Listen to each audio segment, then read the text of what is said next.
L'info sur AL24 News, bienvenue.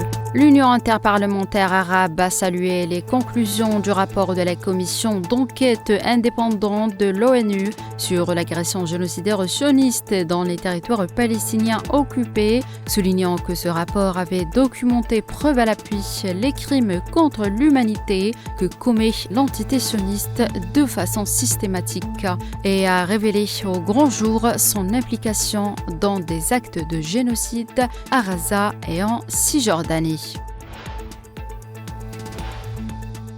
Après les frappes américaines sur plusieurs positions Houthis au Yémen, les membres du groupe yéménite ont revendiqué plusieurs opérations contre le porte-avions américain USS Harry Truman en mer Rouge, affirmant qu'il pourrait également s'en prendre aux navires commerciaux.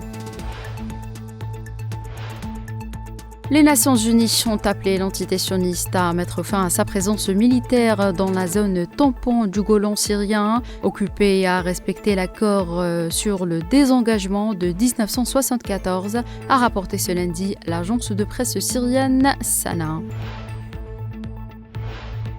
Le Royaume-Uni envisage de déployer des milliers de militaires en Ukraine en tant que soldats de la paix pour une durée illimitée. Selon une source du gouvernement britannique citée par le Times, une coalition de volontaires discutera de cette initiative en détail le 20 mars à Londres.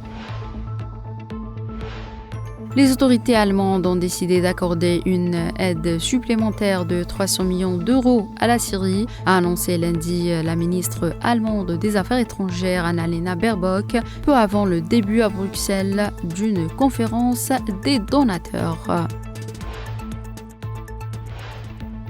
Le président américain a indiqué dans la nuit de dimanche à lundi qu'il parlerait mardi à son homologue russe Vladimir Poutine dans le cadre du rapprochement américano-russe pour mettre un terme au conflit en Ukraine, évoquant des partages entre Moscou et Kiev. Le locataire de la Maison-Blanche affirme que l'administration américaine discute déjà avec la Russie et l'Ukraine de partage de certains avoirs et de concessions territoriales.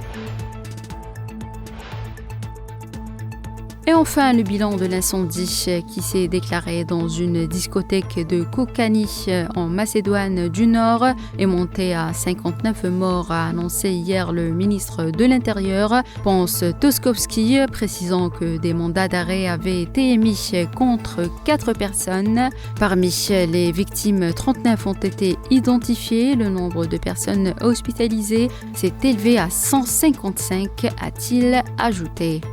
C'est la fin de cette édition. Merci de l'avoir suivi.